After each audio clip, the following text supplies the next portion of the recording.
নমস্কার বন্ধুরা, চম্পা ব্লগে সবাইকে স্বাগত জানাই। আশা করি তোমরা সবাই ভালো আছো। আজকে তোমাদেরকে নিয়ে এলাম পোর্ট ব্লেয়ারের জঙ্গলিঘাটের দুর্গা মণ্ডপে। এই মণ্ডপে আজকে কুমারী নূপুর, যিনি আমাদের বাঙালি মেয়ে, এনার মুখেই আজকে সৎসঙ্গ কথা আমরা শুনবো। তাহলে বন্ধুরা ভিডিওটা স্কিপ না করে পুরোটাই দেখো।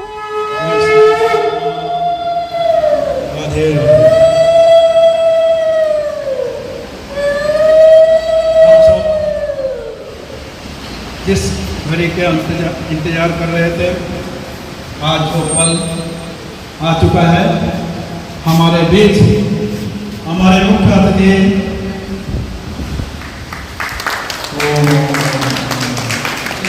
दादा को मुकर देकर सम्मानित करें।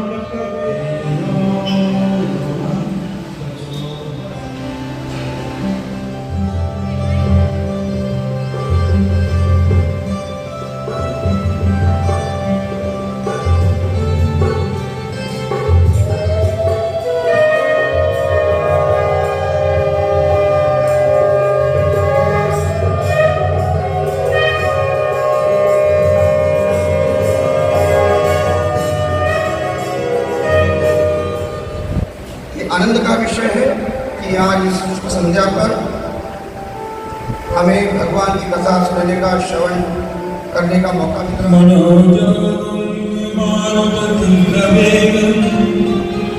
जितेन्द्रियं बुद्धिमतं वरिष्ठं गतात्मानं सम्मान स्वरूप हमारे आदरणीय और हमारे समाज के माननीय स्वाहा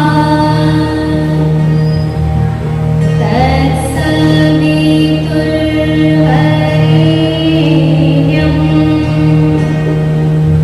भर्गो देवस्य धीमहि धियो यो नः प्रचोदयात्। ॐ गुरुर्ब्रह्मा गुरुर्विष्णु गुरुरेव महेश्वरः गुरुरेव परं ब्रह्मा तस्मै श्री गुरवे नमः।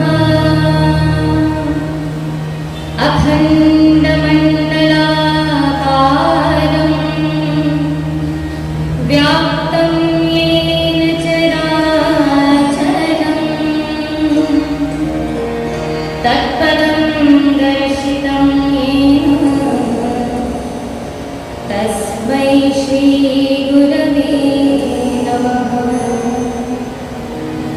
मातृवत्नाले च पितृवत्मार्गदर्शिका नमोऽस्तु गुरुसत्तायै श्रद्धा प्रज्ञायुता च। ॐ श्री गुरुवे नमः। Oh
कोटि प्रणाम। मैं आप सभी का स्वागत करती हूँ तहे दिल से। शुरू में ही बोलना चाहती हूँ कि आप सभी की बेटी हूँ। यदि मुझसे कोई भूल हो जाए आज की सत्संग में तो मुझे अपना बेटी समझकर क्षमा कर दीजिएगा। और आज के इस अमृतमयी सत्संग को मैं शुरू करने जा रही हूँ। आप सबका आशीर्वाद लेकर मैं इस कार्यक्रम को शुरू करना चाहती हूँ। नारायणं नमस्कृत्यं नरं चैव नरोत्तमं देवी सरस्वतीं व्यासं ततो जयमुदीरये। लक्ष्मीनाथ समारंभा नाथयामुनमध्यमा अस्मदाचार्यपर्यन्तां वन्दे गुरुपरम्परा। जय जय श्री राधारमण जय जय नवलकिशोर जय गोपी चित चोर प्रभु जय जय माधव चोर। राधा मेरी मात है और पिता मेरे घनश्याम। इन दोनों के चरणों में मेरा कोटि कोटि प्रणाम। आए हो तो प्रेम से लो हरि का नाम।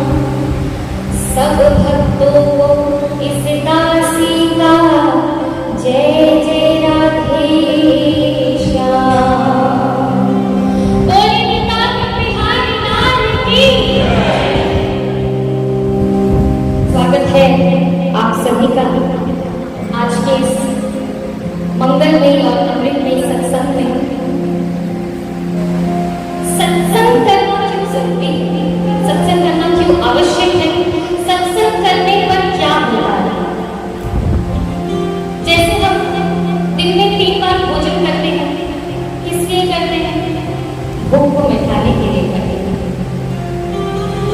तो जैसे हम दिन में 3 बार भोजन करते हैं भूख को मिटाने के लिए, ठीक वैसे ही हम भगवान का भजन कीर्तन उनका सत्संग करते हैं अपने जीवन को व्यथा को मिटाने के लिए। बोलिए राधे राधे। मैं यहाँ पर उपस्थित मुख्य अतिथियों का मैं स्वागत करती हूँ आज की इस अमृतमय और मंगलमय सत्संग में कि वे अपने कीमती समय में से समय निकाल कर यहाँ पर उपस्थित हुए हैं और आपके मधुर वाणी और आपके शुभ हाथों से दीप प्रज्वलित कर इस कार्यक्रम का शुरुआत हुआ है। साथ ही मैं धन्यवाद देती हूँ दुर्गा मंडल की कमेटी के सभी सदस्यों को जिन्होंने इस अनुष्ठान को आयोजित करने के लिए पूर्ण रूप से हमारी सहायता की है। तो मैं तहे दिल से धन्यवाद देती हूँ। तो फिर सभी श्रोतागण आज के सत्संग का आनंद लें और प्रेम पूर्वक श्रवण करें। बोलिए सियावर रामचंद्र की भजन से हम शुरू करना चाहेंगे।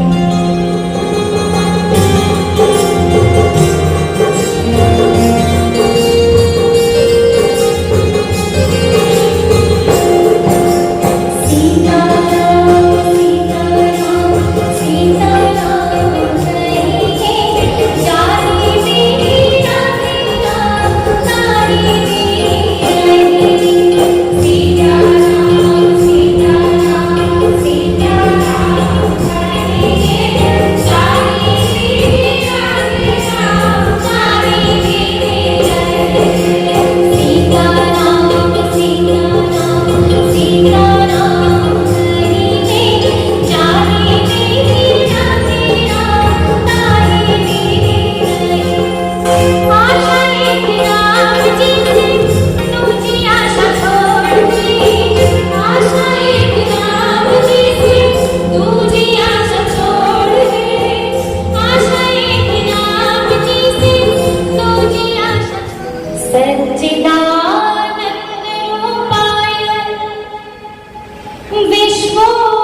संदीप छेद करे तो बन जाता है सत्य, चित्त और आनंद। सत्य यानी सच्चा, सत्य। चित्त यानी मन, और आनंद तो हम सभी जानते ही हैं, अर्थात जिसका मन सच्चा हो हमेशा वह आनंद में रहता है। सत्य की परिभाषा क्या है? सत्य कौन है और झूठा क्या है? हम सब सच्चे हैं या झूठे हैं? क्या लगता है आप सभी को? हम सब सच्चे हैं या झूठे हैं?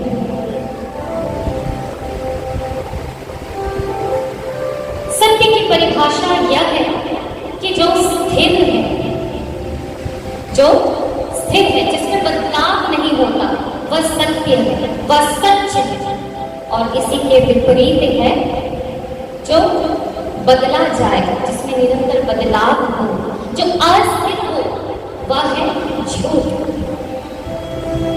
इस संसार में हम जो भी भोग कर रहे हैं, पेड़ पौधे से लेकर रिश्ते नाते तक, हम सभी क्या है?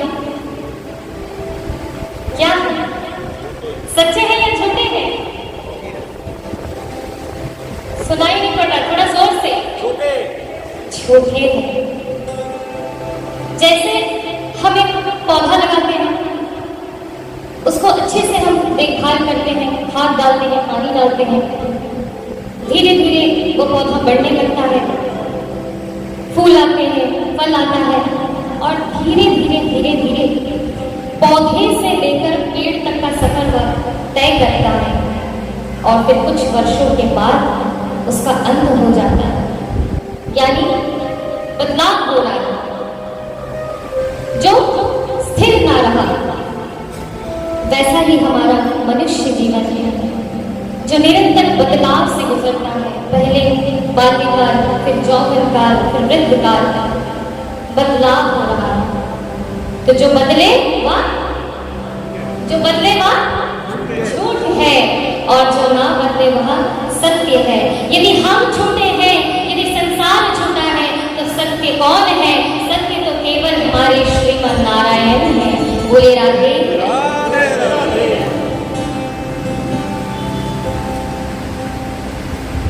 ये श्रीमन नारायण कौन है? आज हम जानेंगे श्रीमन नारायण कौन है। हमारे परमात्मा, हमारे ईश्वर, हमारे भगवान। परंतु मुझे कहते हुए बड़ी पीड़ा हो रही है कि हम भारत जैसे देश में रहकर भी भगवान को मानते नहीं हैं, भगवान पर उंगली उठाते हैं, भगवान पर लांछन लगाते हैं, भगवान पर संदेह करते हैं, और भगवान के होने का प्रमाण मानते हैं। बड़ा दुखदाई है यह बोलना कि भारत जैसी पवित्र भूमि, हमारी संस्कृति जहां से शुरू होती है, हम ऐसे दिव्य भूमि में रहकर भी ऐसे सवाल अपने मन में क्यों लाते हैं? एक महाजन से एक व्यक्ति ने पूछा कि बताइए भगवान कहाँ है, सबूत दीजिए इसका। तो महाजन ने उनसे ही प्रश्न पूछ लिया कि बताइए आपके पिता कौन हैं? तो व्यक्ति ने जवाब दिया कि मैं इनका पुत्र हूँ, वे मेरे पिता हैं। तो महाजन ने पूछा कि सबूत क्या है कि वे आपके पिता हैं? क्या आपने डीएनए टेस्ट करवा कर देखा है कि वही आपके पिता हैं? तो व्यक्ति कहने लगा कि नहीं। यहाँ पर बैठे हुए हम सभी, हमने कभी डीएनए टेस्ट नहीं किया कि यही हमारी माता है, यही हमारे पिता है। हम जन्म लेने के बाद हमारी माता जिनसे परिचय करवाती है कि ये आपके पिता हैं, हम वही मान लेते हैं। तो जैसे माँ के वचन को मानकर एक पुरुष को सदा के लिए हम पिता मान लेते हैं, तो शास्त्र की बात को मानकर हम भगवान को भगवान क्यों नहीं मान?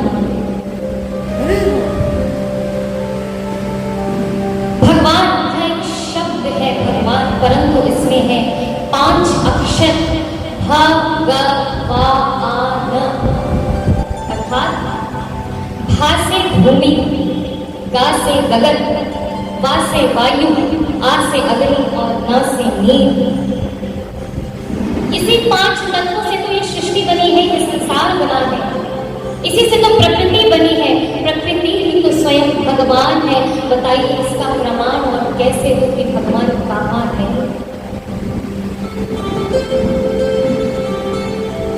हम तो यही भगवान को जानते हैं, हम तो यही भगवान की पूजा करते हैं, यही भगवान की आराधना करते हैं, यही भगवान की सेवा करते हैं। तो कहते हैं मेरे सर पर रख दो मामा, मेरे सर पर रख दो मामा, अपने ये दोनों हाथ, देना हो तो दीजिए जन्म जन्म का साथ, देना हो तो दीजिए जन्म जन्म का साथ। मेरे सर पर रख दो मामा, मेरे सर पर रख दो मामा, ओ मेरे सर पर रख दो मामा, मेरे सर पर रख दो मामा, अपने ये दोनों हाथ, देना हो तो दीजिए जन्म जन्म का साथ, देना हो तो दीजिए जन्म जन्म का साथ। सभी दोनों हाथ उठाकर बोले बाकी बिहारी नाथ की। अच्छा बताइए, दूध में मक्खन दिखता है क्या? दूध में मक्खन है या नहीं? होता है या नहीं? बताइए, दूध में मक्खन होता है? परंतु क्या वो दिखाई देता है? दिखाई नहीं देता। शरबत में चीनी होती है, परंतु क्या वो दिखता है? नहीं दिखता है। दर्द होता है, परंतु क्या दर्द दिखता है? समंदर में नमक होता है, परंतु क्या वह दिखता है? नहीं दिखता। जब दूध का मंथन होता है तब मक्खन दिखाई देता है, और जब भक्ति का मंथन होता है तो भगवान दिखाई देते हैं। बोले राधे। क्या कहे उन लोगों को जो भगवान को भगवान नहीं समझते हैं? क्या कहे जो खुद को नास्तिक बताते हैं? क्या कहे उन लोगों पर जो संदेह करते हैं भगवान पर? क्या कहे उन लोगों को जो भगवान का प्रमाण मानते हैं? तो चलिए, हमारे बीच में ही श्री राधा रानी जी और हमारे कन्हैया जी विराजमान हैं, तो क्यों ना हम ठाकुर जी के साथ मीठी मीठी तालियों के साथ हम क्यों ना झूम लें। बोले राधे राधे, बोले बाकी बिहारी लाल की। राधे राधे।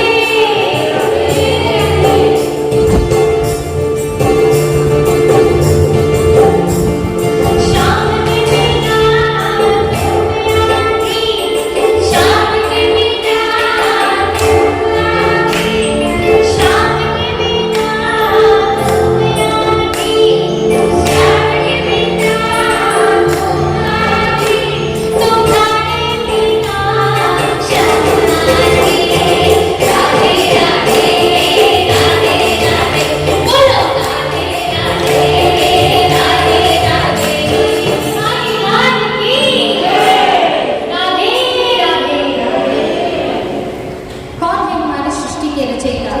हम जानते हैं सभी कि स्वयं श्रीमन नारायण हमारी सृष्टि के रचयिता। भगवान नारायण की नाभि से एक कमल निकला जिससे कि भगवान ब्रह्मा जी का जन्म हुआ। ब्रह्मा जी के 4 पुत्र सनक, सनंदन, सनातन और सनत का जन्म हुआ। फिर 10 मानस पुत्र का जन्म हुआ। जो हमारी सृष्टि के सर्वप्रथम स्त्री और पुरुष यानी कि मनु और शुरुआत हुई हमारे श्रीमन नारायण से।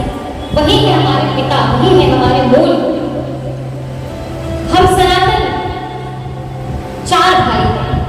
कितने भाई हैं? 4 भाई। कौन कौन? ब्राह्मण, क्षत्रिय, वैश्य और शूद्र। ब्राह्मण का पिता कौन? भगवान श्रीमद् नारायण, भगवान जी के मुख से ब्राह्मण, भगवान जी के भुजाओं से क्षत्रिय, भगवान की जंघाओं से वैश्य और भगवान जी के चरणों से शूद्र। तो हम सब किसके संतान हैं? जैसे कि मैंने कहा कि ब्रह्मा जी के दाएं से मनु और बाएं से शत्रुपा का जन्म हुआ, तो हम सब किसके संतान हुए? मनु के संतान हुए, तभी तो हम मनुष्य हैं, तभी तो हमें ये मनुष्य का पहचान मिला है। कबीरदास जी कहते हैं, गुरु बिन ज्ञान न उपजे, गुरु बिन मिले न मोक्ष, गुरु बिन लखे न सत्य को, गुरु बिन मिटे न दोष। तो हमारे जीवन में क्या गुरु हमारे जीवन में क्या करता है? क्यों जरूरत है हमें गुरु का हमारे जीवन में? जन्म के दाता मात पिता है, आप कर्म की दाता है। जन्म के दाता मात पिता है, आप कर्म की दाता है।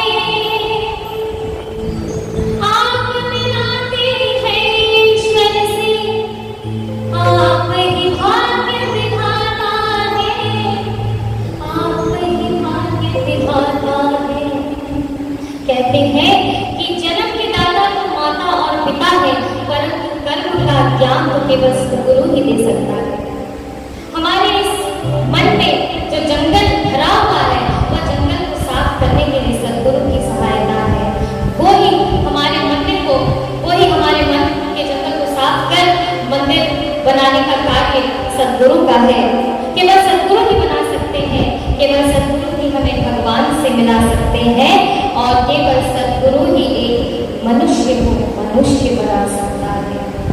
सद्गुरु बिना किसी को सत्ज्ञान नहीं मिलता, सद्गुरु बिना किसी को सत्ज्ञान नहीं मिल सकता, और सद्गुरु बिना किसी को भगवान नहीं मिल सकता। सारे तीर्थ धाम आपके चरणों में, हे गुरुदेव प्रणाम आपके चरणों में। सारे तीर्थ धाम आपके चरणों में, हे गुरुदेव प्रणाम आपके चरणों में। सारे तीर्थ धाम आपके चरणों में, हे गुरुदेव प्रणाम आपके चरणों में। सारे तीर्थ धाम आपके चरणों में, हे गुरुदेव प्रणाम आपके चरणों में।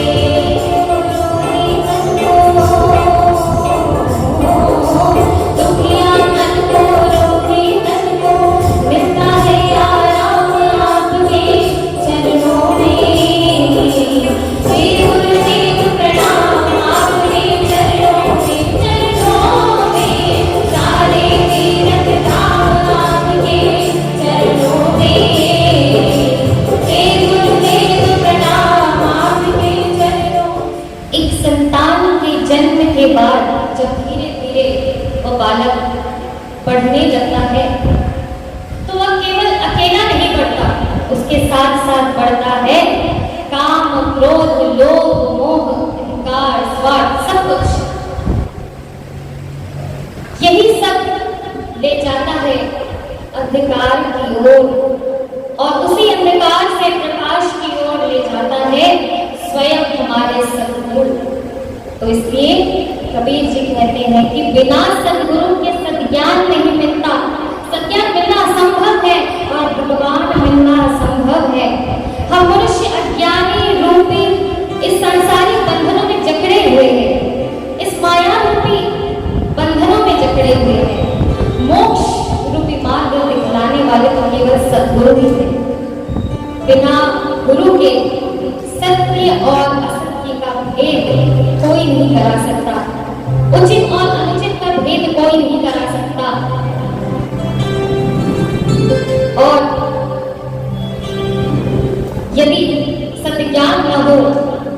यदि धर्म का ज्ञान न हो तो मोक्ष कैसे मिलेगा? शिक्षा तो सभी प्राप्त करते हैं, परंतु जब बात आती है गुरु दीक्षा की तो सब कहते हैं कि अभी समय नहीं हुआ, शेष में देंगे, बहुत देरी है, अभी नहीं होगा। जब अंतिम वक्त आएगा उससे पहले लगेंगे गुरु दीक्षा, उससे पहले नहीं। ऐसा कुछ कुछ लोगों का मानना है, परंतु मेरे विचार से जब एक बच्चा 5 साल की उम्र की हो जाए या उससे अधिक तो अति शीघ्र जल्द से जल्द उन्हें गुरु दीक्षा दे देनी चाहिए। नाम की संपत्ति और धन की संपत्ति तो सबके पास होता है, परंतु संपत्ति के रूप में जिसके पास गुरु हो, जिसके पास गुरु का मार्गदर्शन हो, जिसके पास संस्कार हो, जिसके पास धर्म हो, जिसके पास अध्यात्म हो, सही मायने में तो सफलता केवल वही प्राप्त कर सकता है। तभी तो वे स्वामी विवेकानंद कहलाते हैं। बोले राम जी, स्वयं भगवान श्री राम जी, उनको भी गुरु दीक्षा लेना पड़ा, स्वयं श्री कृष्ण, उनको भी गुरु दीक्षा लेनी पड़ी। तो जब वे भगवान होकर उन्हें गुरु दीक्षा लेनी पड़ी तो हम तो साधारण से मनुष्य, साधारण से मनुष्य,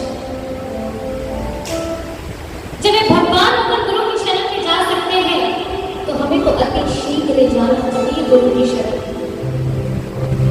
तो इसलिए गुरु दीक्षा लेने में विलंब ना करिए, संकोच ना करिए। जब भगवान ने संकोच नहीं किया तो हम कौन होते हैं संकोच करने?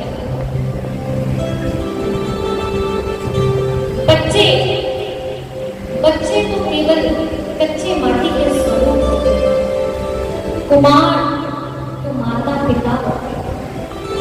यदि आप चाहे तो आप अपने बच्चे को रावण बना सकते हैं, और यदि आप चाहे तो अपने बच्चे को राम बना सकते हैं। मेरा गुरु की कृपा से ही हम भक्ति के मार्ग पर चल सकते हैं, और भक्ति और प्रेम से हम भगवान को प्राप्त कर सकते हैं। अब तक हमने कितनी भक्ति की है और अंत तक कितनी हम भक्ति कर पाते हैं, उसी का ही परिणाम हमें बताएगा कि हम कितनी जल्दी भगवान को प्राप्त कर सकते हैं। कहते हैं निकलेगा मेरी भक्ति का परिणाम मेरे परिणाम तो अंत में पता चलेगा, और वही परिणाम बताएगा कितनी जल्दी हम भगवान को प्राप्त कर सकते हैं। मिलने में और कितना देरी है, कितना वक्त है मिलने को। कहते हैं निकलेगा मेरी भक्ति का परिणाम मेरे घर आएंगे घनश्याम।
जी का पहला प्रश्न था कि धर्म क्या है।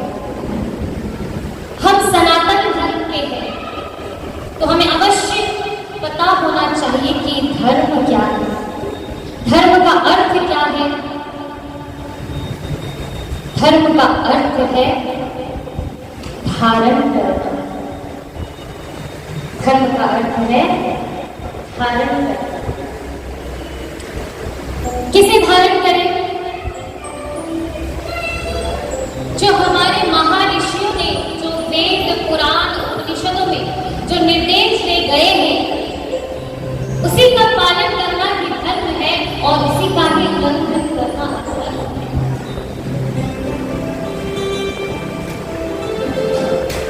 दया ही धर्म का मूल है और यह मूल्यवान चीज सिर्फ हम सनातनियों के पास है। हम सनातनी ही दयावान हैं क्योंकि हमारे वेद पुराण शास्त्र कहते हैं कि अहिंसा ही परमो धर्मा। जैसे आपको हम सनातनियों के वेद शास्त्र पुराणों में ही मिलेगा और किसी के भी नहीं।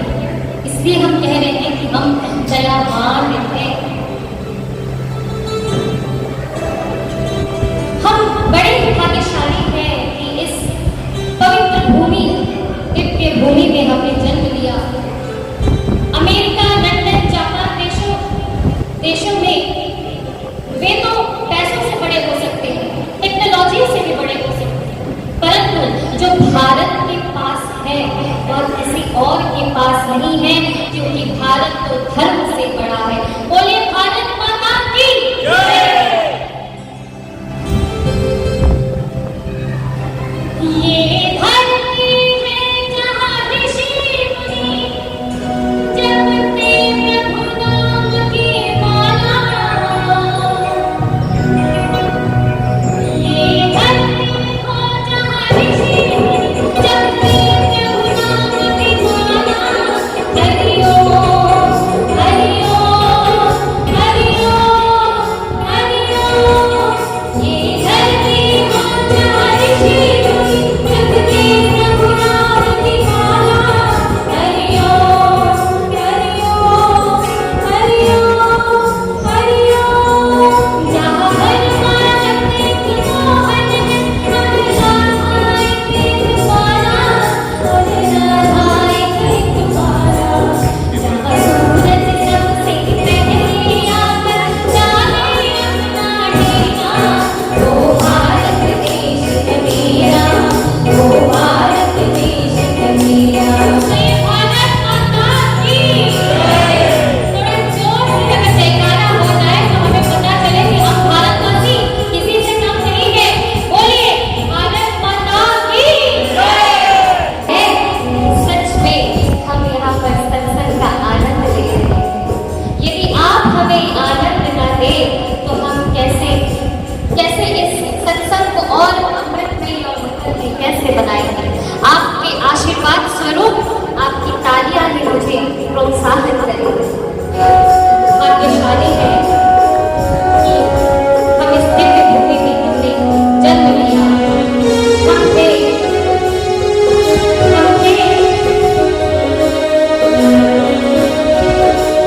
धर्म की ओर। धर्म का अर्थ क्या है? धर्म के 10 लक्षण हैं। धैर्य, क्षमा, तम यानी कि इंद्रियों की इच्छाओं का दमन करना, उसको तम कहते हैं। चोरी न करना, पवित्रता, इंद्रिय संयम, विवेक, विद्या, सत्यम, क्रोध न करना, ये सारे 10 लक्षण धर्म के हैं। यदि आप इन 10 लक्षणों में से यदि एक लक्षण सही तरीके से अपने अंदर अगर आप धारण कर ले तो आप धर्मवान कहलाएंगे। बोले राधे राधे। धर्म हमने देखा कि धर्म क्या है। धर्म और कर्म ये 2 बड़े विशेष चीजें हैं जानने की कि धर्म का अर्थ क्या है और कर्म का अर्थ क्या है। कर्म यानी जो हम कार्य करते हैं, भोजन करना कर्म, सोना कर्म, जो भी चीजें, चोरी करना कर्म है, जुआ खेलना कर्म है, दान करना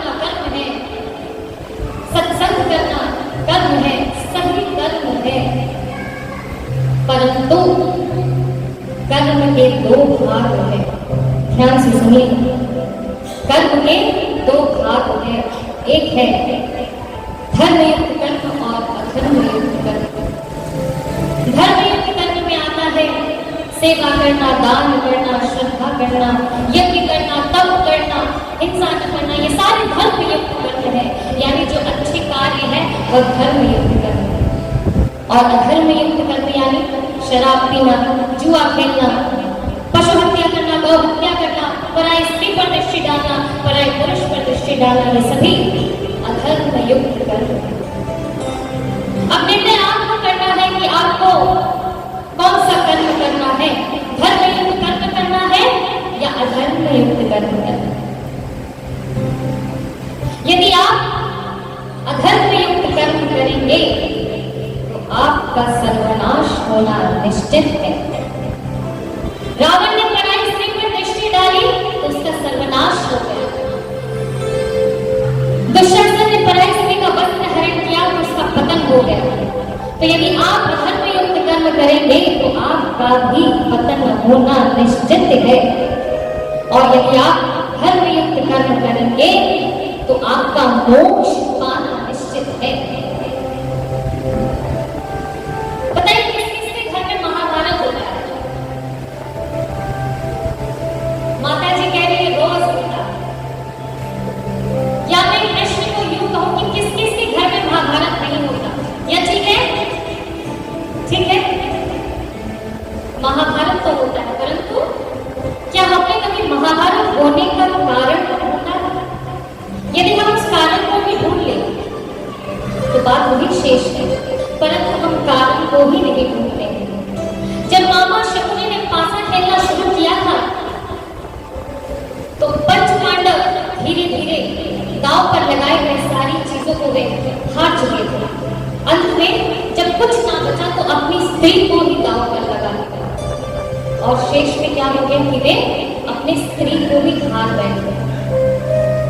ये जो दृश्य चल रहा था, घर के सारे वरिष्ठ लोग, सारे बुजुर्ग लोग, गुरुजन लोग वहां पर उपस्थित थे, जैसे भीष्म पितामह, धृतराष्ट्र, कृपाचार्य, द्रोणाचार्य, सभी बैठे थे। सभी की आंखों के सामने ये दृश्य चल रहा था, परंतु किसी ने इस अधर्मयुक्त कर्म का विरोध नहीं किया। यदि उसी क्षण दुशासन को इस गलत कर्म करने से रोक लेते, विरोध कर लेते, शासन कर लेते तो महाभारत ही नहीं होता। यदि आप चाहते हैं कि आपके घर में महाभारत ना हो तो आप सभी गुरुजनों का यह कर्तव्य है कि जब जब आपके घर में अधर्म युक्त कर्म होता है तभी तभी उसको शासन कर ले, उसका विरोध कर ले, तो महाभारत ना होगा।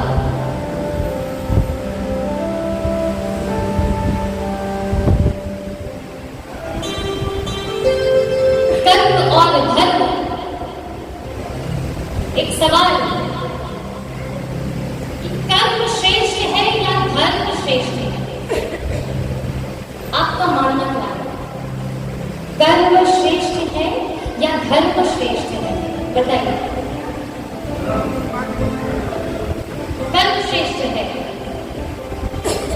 भागवत गीता में यही लिखा है कि कर्म श्रेष्ठ है, परंतु न जाने क्यों मुझे यह मानने में संकोच हो रहा है। इसलिए संकोच हो रहा है कि अभी मैंने कहा कि कर्म का अर्थ क्या है।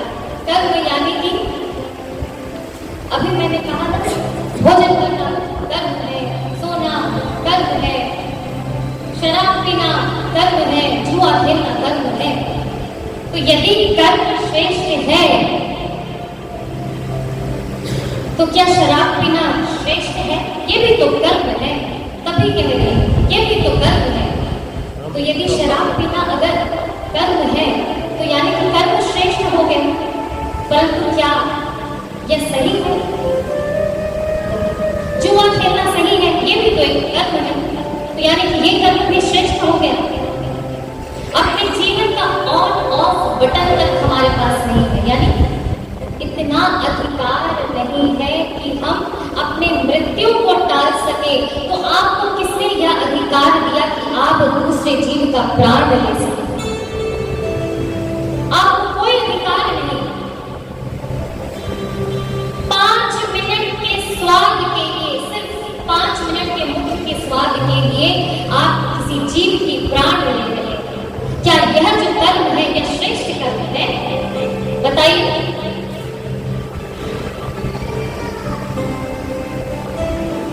ये सभी तो वह कर्म है जिनको हम कभी श्रेष्ठ की श्रेणी में ना लें।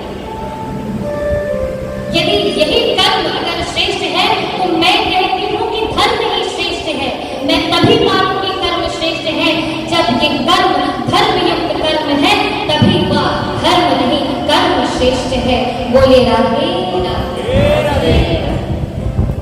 तो आप आज ही फैसला कर लीजिएगा कि आपको धर्म युक्त कर्म करना है या अधर्म युक्त कर्म करना है। बताइए हमें और पशुओं में क्या अंतर है? बताइए हमें और पशुओं में क्या अंतर है? वे भी भोजन करते हैं, हम भी भोजन करते हैं। वे भी सोते हैं, हम भी सोते हैं। वे भी बच्चा पैदा करते हैं, हम भी बच्चा पैदा करते हैं। वे भी कर्म करते हैं, हम भी कर्म करते हैं। तो अंतर कहाँ? कौन सी चीज हमें पशुओं से श्रेष्ठ बनाती है? वह अंतर क्या है?